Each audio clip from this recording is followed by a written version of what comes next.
it's difficult to have good control of your type 2 diabetes and eating lots of carbohydrates. And often what tends to happen is you eat the carbohydrates, your blood sugar goes up, and so the doctor increases the medication, and then you keep doing that. The doctor increases the medication. Ultimately, your glucose is completely out of control, and the doctor puts you on insulin. And then the trouble with insulin is insulin drops your blood sugar. And so sometimes you're eating carbohydrates to put your blood sugar up and having insulin to put your blood sugar down.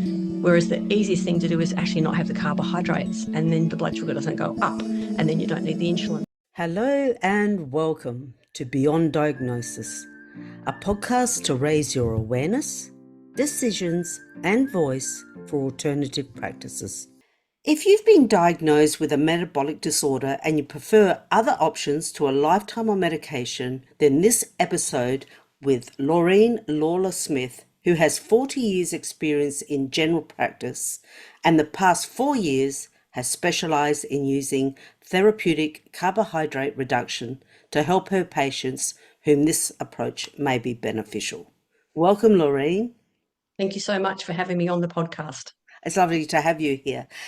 Now, most people wouldn't know what therapeutic carbohydrate reduction is, even though it sounds quite self-explanatory, as in you're reducing carbohydrates, I assume. But what is it exactly? So it's reducing the carbohydrate intake in the diet to the point that you get a health benefit. So it used to be called low carbohydrate nutrition and ketogenic nutrition. And unfortunately, there was a lot of baggage associated with those terms, and a lot of misconceptions about what that meant.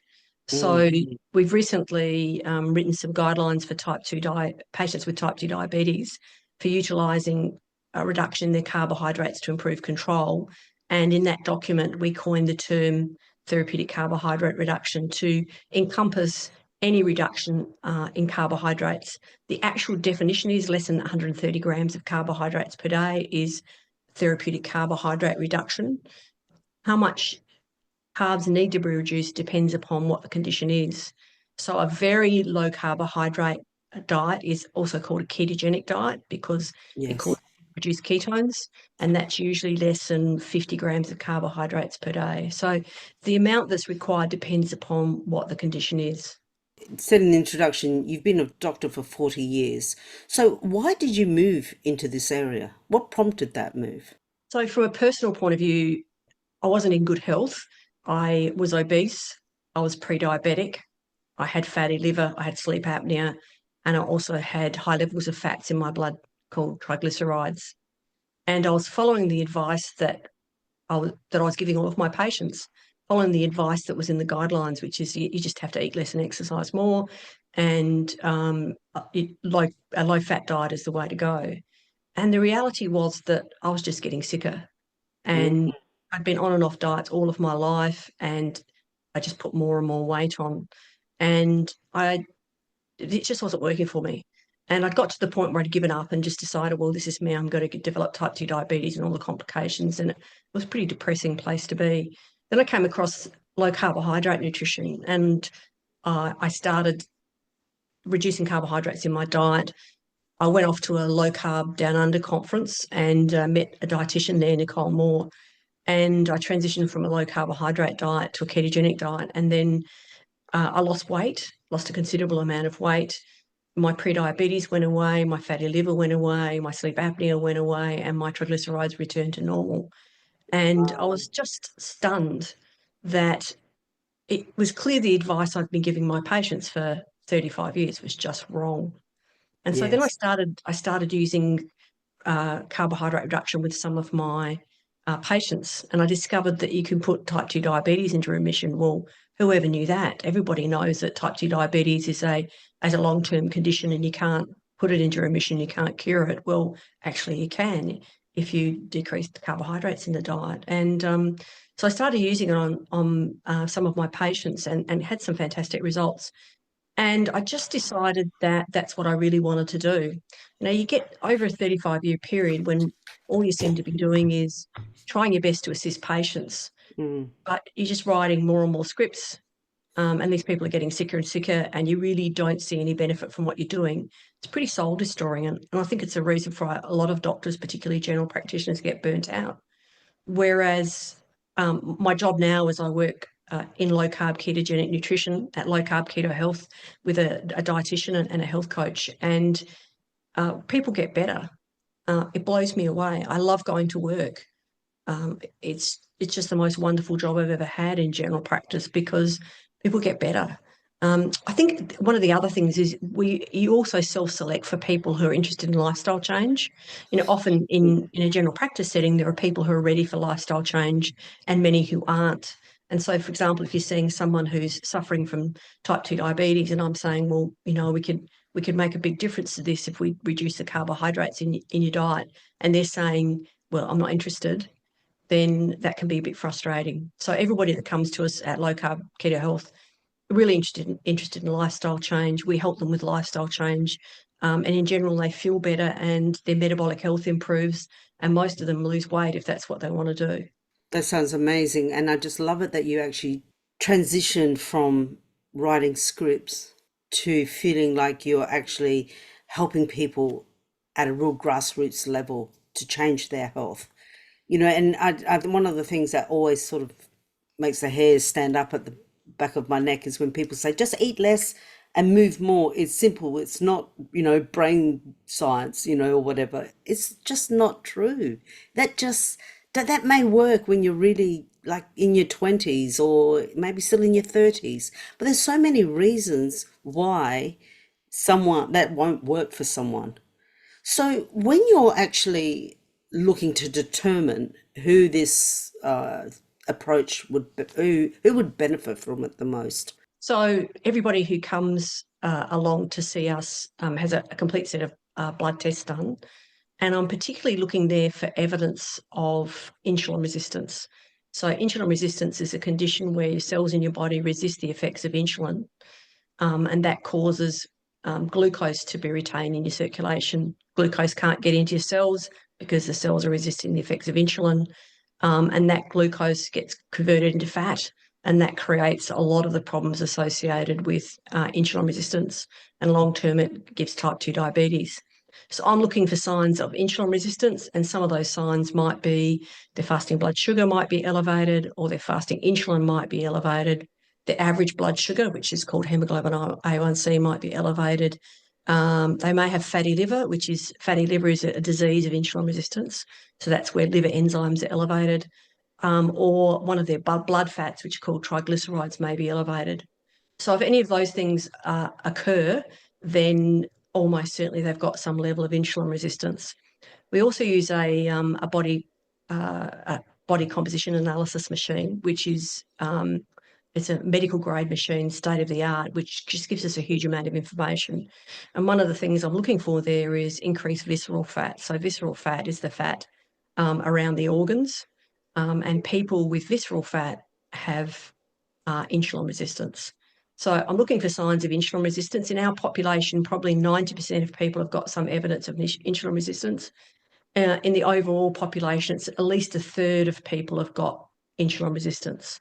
So I'm really looking for insulin resistance. It's these people that benefit most from carbohydrate reduction.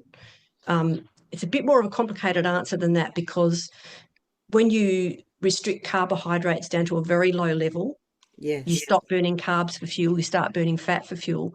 And one of the byproducts of that are ketones. And ketogenic diets can be used for all sorts of things, even when people aren't insulin resistant. So, for example, ketogenic diets can be used for treating autoimmune diseases or neurological diseases or even some cancers, because the ketones have such a powerful metabolic effect. So I'm sorry, that's probably a very complicated answer. No, I think generally people know what ketones are because on social media people talk about the keto diet and they talk about, going into ketogenesis, I think it is. Yes. So I think people do starting to understand that, if you've got higher ketones means you're burning your fat, not your sugar. A lot of athletes, I think, go into that, don't they? So no, More so now, yes. More so yes. now, yeah. So when we talk about, let's just go back a little bit to metabolic health. So when we're talking about metabolic health, that sort of encompasses a range of conditions. So does this approach help like someone, we've obviously talked about insulin resistance and the diabetes, but there's also obesity, and what other conditions are in that metabolic health that this can particularly target? So insulin resistance is a diabolical condition which increases the incidence of all sorts of diseases. So from a symptom point of view, if you have insulin resistance, you tend to be hungry all of the time. So what your body responds, if the cells aren't responding to the insulin, your body responds by making more insulin. When your insulin is elevated, you're in fat storage mode. And so you're hungry all the time, you crave carbohydrates, you feel really tired, you don't want to exercise. And when you try and lose weight by restricting calories, it doesn't work because insulin blocks the enzyme you need to break down your own body fat. So from a symptom point of view, hungry all the time, tired, can't lose weight. Insulin resistance in the brain is associated with brain fog because Mm. if you've got insulin resistance in the brain, glucose has trouble entering brain cells and they don't function so well. So that's what a symptom of someone who has insulin resistance would look like. It can also affect mood, and depression and anxiety is much more common in people with insulin resistance. And then from a diagnosis point of view, we've got fatty liver, we've got high triglycerides in the blood, overweight or obesity, sleep apnea, which is a result of overweight or of obesity. As time goes by, with insulin resistance over 15 to 20 years, you'll develop type 2 diabetes. But insulin resistance also increases the risk of various forms of cancer, breast cancer, prostate cancer, colon cancer, all much more common in people with insulin resistance. So it's really diabolical that it can start off quite subtly, and it can end up with serious long-term consequences, potentially life-threatening consequences. What I'm hearing is more like the insulin resistance is the root cause for all these other conditions under the umbrella of metabolic disease. Is that correct? Completely. I didn't mention heart attack and stroke are much more common in people with insulin resistance. The number one cause of dementia is, in fact, insulin resistance. So if you have type 2 diabetes, your risk of Alzheimer's disease is trebled. So the biggest problem we have in our society, health problem, is in fact insulin resistance. It affects a huge number of people and has just lots and lots of consequences. And do you believe that this insulin, the spike in this insulin resistance, especially in modern day, is due to our refined carbohydrates? Or is it just that is it also because metabolically you are genetically wired that way? Think it's a combination of things. I think, having high insulin has been a mechanism whereby we've survived from an evolutionary perspective. From an evolutionary perspective, we're hunter-gatherers. We've largely eaten animal products. And I always say to people, if you don't believe that, if I send you out into the wilderness of Australia now and you tried to feed yourself, if you didn't catch animals or insects, you wouldn't survive. The agricultural revolution is only 11,000 years ago, and that's when we started growing significant quantities of crops. So if you're a hunter-gatherer and you come across some carbohydrates, so for example, you come across a fruit tree full of fruit, it's very much to your advantage to hang about and eat as much fruit as you possibly can. So the fructose in the fruit puts up your insulin. When your insulin is high, you're in fat storage mode. You're hungry all the time. You can't stop eating. And I always reflect to people that if I put a bunch of grapes in front of you, could you stop at one? And the reason you can't stop at one is not willpower, it's biology. Your body wants you to access those carbohydrates to put on weight. And so this has been a mechanism where we ensured our survival. So when there's carbohydrates available, you get a kick of insulin and it makes you eat more carbohydrates, you put on weight, and then when winter comes or there's not enough prey about for you to catch, you're going to survive. So it's a mechanism which has been with us for 2.5 million years, but unfortunately it's been hijacked by our modern environment. And I think there's a number of things to think about. I think firstly is, processed food, which often are high in carbohydrates. But I think if you have a look at the number of ingredients that are in foods these days, most of them, weren't around 10 years ago, let alone 20 years ago. I think there is a clear association between eating processed food and insulin resistance. We've got the Australian Dietary Guidelines, which came in 1980, and you probably remember the pyramid, which had all those carbohydrates down the bottom of the pyramid Absolutely. with fat at the top. So we're told that we need to eat carbohydrates, 3 times a day, 5 times a day.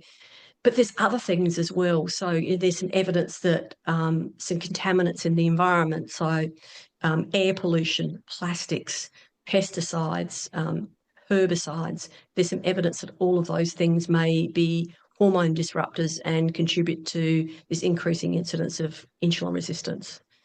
So it's multifactorial, really. It's huge. It's a huge area. And also, I think an area that can be a bit confusing for people because my husband is a type 2 diabetic and his brother is a type 1. Or actually, he told me that you could only be born with type 1. Is that true? Just to debunk some theories or misconceptions. So type 1 is an autoimmune disease where something triggers your immune system to attack your pancreas. So it tends to come on in younger people, but it can come on in older people. Whereas type 2 is directly as a result of insulin resistance. So what happens with the insulin resistance is your body's doing its best it can to actually manage the fact that glucose is being trapped in your circulation because it can't get into cells. And eventually your body loses control and your blood sugar goes up. So Yeah. they're actually opposite. So type 1 diabetes, your immune system attacks your pancreas doesn't produce insulin, you've got a lack of insulin. With type 2 diabetes, producing plenty of insulin, it's just your body's not responding to it. So they're very different diseases.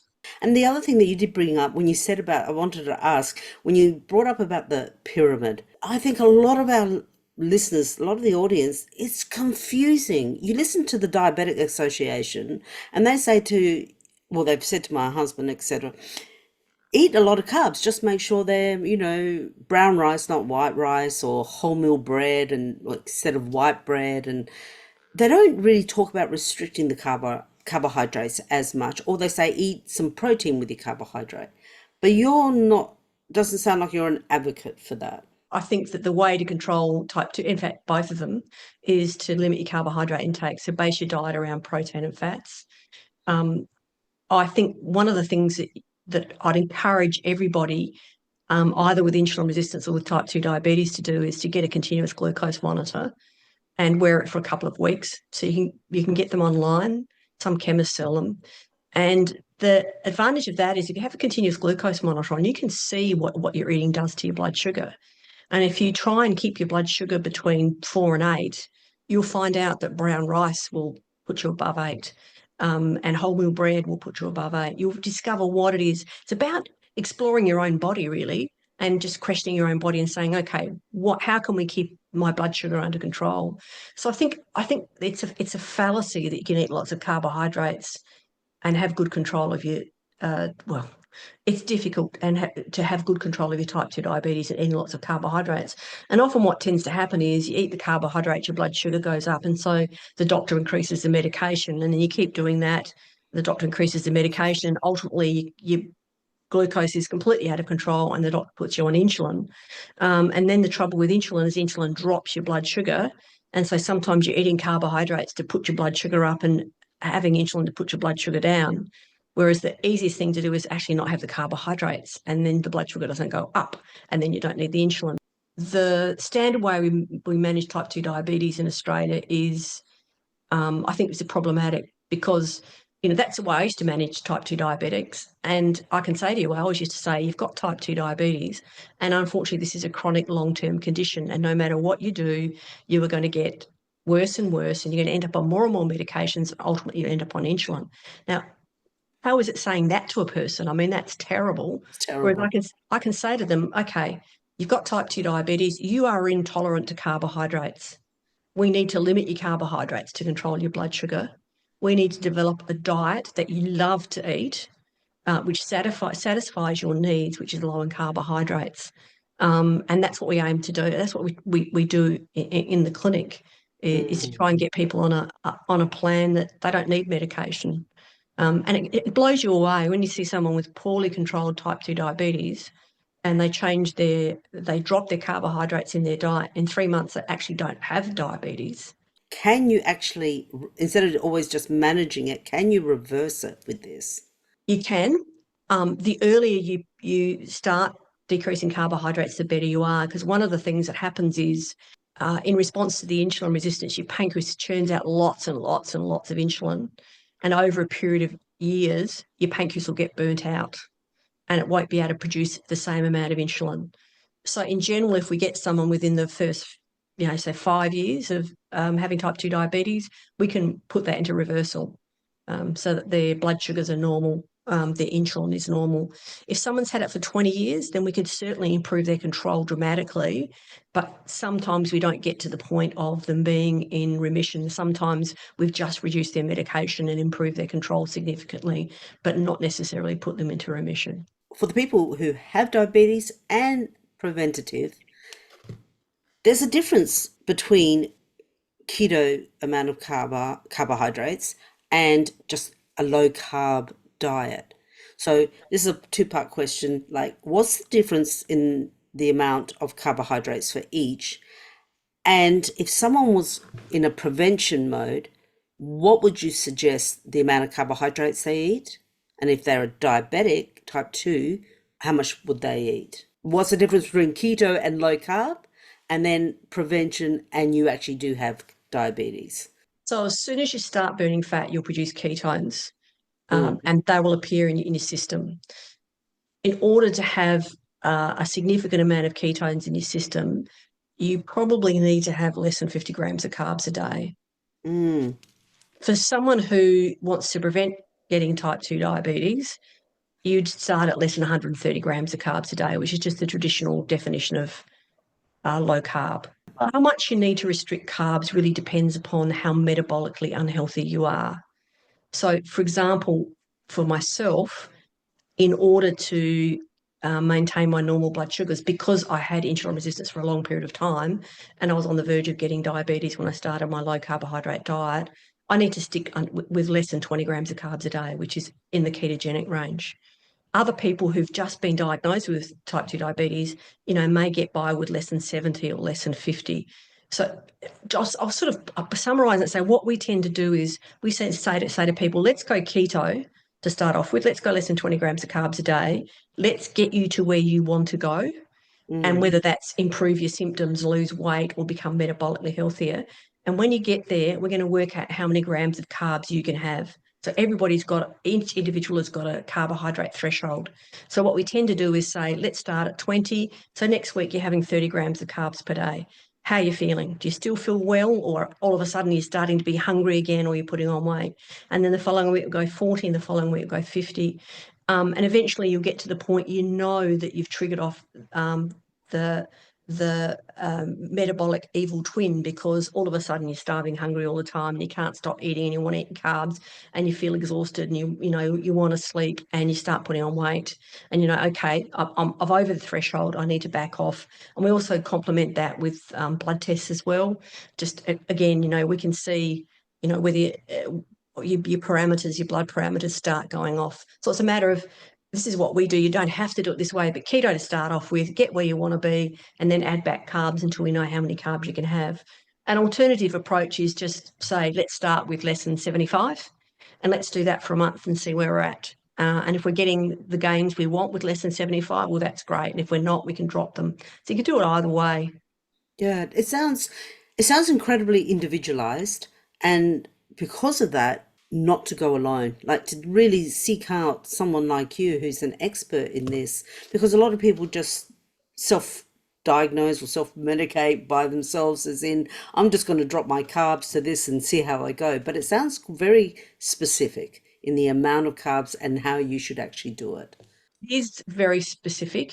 And I think there's a couple of issues to talk about. I think the first thing is that there are a lot of fallacies out there about ketogenic, very low carbohydrate ketogenic diets. People think you have to pour fat all over everything, and you don't. It's not about low carb, high fat. It's about really prioritize protein. So the first thing on your plate should be protein, and we're going low carb, and we're adjusting the fat intake to get where we want to go. So as I say, the fallacy of people go on a ketogenic diet and they get up in the morning and have a bulletproof coffee, which has got butter and cream and MCT oil, and then they wonder why they're not losing weight or they've got diarrhea. So there's some fallacies out there. I think it's really helpful if you speak to someone who knows what they're talking about. So that's the first issue. The second issue is you do need to be a little bit careful if you're on various medications, if you suddenly drop your carbs and drop your insulin. So, for example, a lot of high blood pressure is caused by insulin resistance. And if insulin causes retention of salt and water in your kidneys, puts your blood pressure up. If you're on blood pressure medication and you suddenly go low carb, often your blood pressure can drop, and it can drop quite low. So if you're on blood pressure medication, you just need to be careful of that. And the other thing is if you're on any agent that decreases your blood sugar, then you may find the combination of a low carbohydrate diet and that medication might be too much, and you might get low blood sugar. Again, what we might need to do is just adjust your medication before you go on low carb. Again, particularly people on medication need to think about it and maybe take some advice. But for everybody else, I think there are so many fallacies out there and so many gurus on the internet who spout off all sorts of things that aren't necessarily backed by science. So one of the organisations, I'm on the board of the Australasian Metabolic Health Society, and we're a group of health professionals, doctors, health coaches, dietitians, nutritionists who are committed to the science of therapeutic carbohydrate reduction. And our role is in educating other health professionals. Most of us are listed on a website. It's called Low Carb Down Under. So Low Carb Down Under has a list of practitioners around Australia who practice low carbohydrate medicine and have a reasonable reputation. So that's another source to go to if you want to get some professional help. Yeah, thank you so much for that. It will be invaluable to many people researching this, because there, like you said, there are so many different opinions out there. And I was going to ask you about, debunking some of these myths, which you just have, which is fantastic, because so many people shy away from it because they believe what's on social media and they think it's incredibly hard on the liver. They say don't do a keto diet because it's too stressful for the liver. But I suppose it'd be stressful for the liver if you're getting up and having all that fatty bacon and a fatty sausage and eggs and everything for your breakfast, like so many say to have. So it's not the fat so much that stresses your liver. Sorry, it's not the fat you eat that stresses your liver. It's the fat that gets put in your liver because you've got insulin resistance. It's that excess glucose in your blood, which has to be converted to fat, which actually goes into your liver. So the absolute majority, I'd suggest more than 9 out of 10 people, their liver function improves dramatically on a low carbohydrate diet. It's the carbohydrates your liver isn't happy about. The rest of it tolerates it quite well. So a low carb diet, ketogenic diet is safe for your liver, it's safe for your kidneys. The function's only going to improve if you reduce your carbohydrates. Great to know, and it's great to hear it from a professional like yourself who's done a lot of research. Like you say, it's very science-backed, because like we say, on social media, there is such a for and against, and it is confusing for people. And that's why I love it when a professional like you comes on and debunks these myths and actually give people some solid advice on what truly happens. You also take a very holistic approach. So can you tell us what you do there, who else that you work with? The first part of our holistic approach is that we're not just about treating symptoms, and we're not just about treating diseases, we're about treating people. And so it's very important that the person in front of me is driving the agenda, so that whatever we're doing is meeting their needs. So, for example, someone might come in and their number one goal is to lose weight. Someone else might come in and their number one goal is to reverse their type 2 diabetes. But we also use this increasing evidence with ketogenic diets in terms of mental health. So someone might come in and their number one thing is they want to have an improvement in their mental health. So again, it's just really important where I'm working with the person's goals, not my goals, not things I'm imposing on top of them, but with their goals. And to that end, we have, I work with a dietitian. I encourage all of the people that I see to see a dietitian as well. And we also work with health coaches. And our best program is when you combine the three, because I can give information, the medical information, and Nicole can give the dietary information. But a lot of this change is about mindset. It's about how you organise your day, how you organise yourself, how you manage your cravings, how you manage the people around you who are trying to undermine you. And having a health coach is just often that little missing link. And sometimes when people are struggling to make headway, adding in a health coach can really help with that. We also have an online Facebook community for people to communicate with each other. And I think peer support's really important as well. I think a lot of times when you're out there and you're not feeling well, you feel like you're all by yourself and there's nobody else in your situation. I think it's really helpful to have people who are also experiencing some of the things you're experiencing and facing some of the challenges you're facing as well with the lifestyle change. Yes, absolutely. Community is number one. I think it's so important, especially like what you mentioned about if you have a family member or anyone who doesn't agree with what you're doing and they try to undermine, your success by saying, that's ridiculous, it doesn't work, you're going to harm yourself. I have family members who say just a little bit of everything, but a little bit of everything might work for one person, but a little bit of everything may not work for you. So just having that support of other people is, very important. So can reducing carbohydrates have a big impact on our gut health and the inflammation in our body? There's really good evidence that basically your your microbiome is what you eat. So whatever you're eating, the bacteria that thrive on what you're eating are the ones that are going to be in your gut. So if you change your diet significantly, your gut microbiome's got to change. Low carbohydrate diets, but in particular ketogenic diets, completely change the gut microbiome, and they change it to a much healthier balance. Ketones themselves are anti-inflammatory. They suppress the major inflammatory pathway in the body. And a healthy gut microbiome also produces ketones, which are anti-inflammatory in the gut. It changes your microbiome quite dramatically. And sometimes some of the symptoms you get when you transition can just be your gut microbiome adjusting. Interesting about that. And also the inflammation, because a lot of people say that all disease starts with inflammation. The most diseases start with inflammation. And again, that's one of the things we see. We see people who come in, they've got so they come in, they want to lose weight, or they've got diabetes, and they go on in this instance, a ketogenic diet, and they come back 2 weeks later and they say, all of my joint pain has gone. It's all gone. And sometimes we have people who actually they lose interest in the whatever else it is. They start a very low carbohydrate diet because it controls their pain. And again, there's good data in the literature about that as well. Would that I, help people with arthritis, for example? Completely. Not everybody, but the majority of people. I know I sound like I'm selling snake oil here. Just sounds like what I do just fixes everything, and that's not entirely true. But for the majority of people, they just feel so much better. I actually know people who have gone on a low carbohydrate diet, even though my son is a high level athlete and he does eat carbs and they say he needs carbs because he burns them. But I know people who have gone on a low carb diet and all of a sudden their energy goes through the roof. Like people say, like athletes, you need the carbs to burn for energy, etc. But then you get people who are not athletes. You come off the carbs, they've been tired, and all of a sudden they've got all this energy, and they, like you were saying before, they sleep better. And the energy, is it the sugar that's making you? It's the sugar that's making you tired, is it? It's a couple of things. I think having high insulin levels will make you tired and sleepy.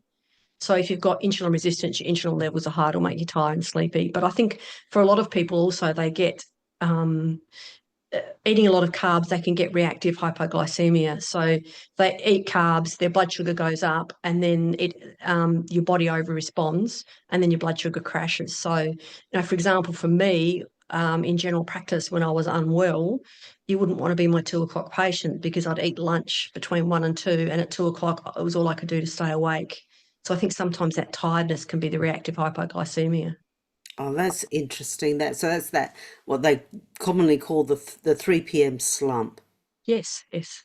So that 3 p.m. slump is not something that you should just douse with coffee. You should actually be listening to it because it's your body telling you something. No, sorry, not everybody gets it. I was going to say, even Yeah. if you haven't got type 2 diabetes, it can be really instructive to get a continuous glucose monitor on, because you can actually watch what happens and you can see when you're feeling tired, is your blood sugar drop low? So, I think they're fantastic things for everybody just to have a trial. I mean, it's $100 for 2 weeks. It's fairly expensive, but it's a really good tool for educating yourself about what's happening in your body. It is, and that's the whole key, isn't it? Is for us to start becoming more aware of what's happening in our body, listening to our symptoms, taking note of when do I feel sleepy? How have I woken up in the morning? Do I have pain in the morning when I go to walk? All the rest of it. This has been so incredibly informative, and I really do hope our listeners do take, all the key points that you've pointed out and start becoming a little bit more confident around reducing their carbohydrates. That there is actually, before we go, there is one more myth I would like to debunk. And people say it's okay to have carbohydrates as long as you have it with protein. It's not going to affect your insulin.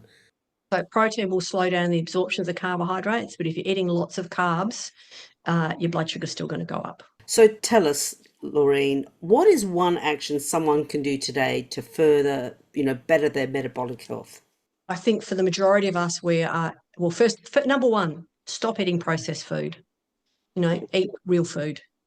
If your grandma wouldn't recognise it as food, it's not food. So just try and minimise the amount of processed food you're consuming. I think that's the number one thing.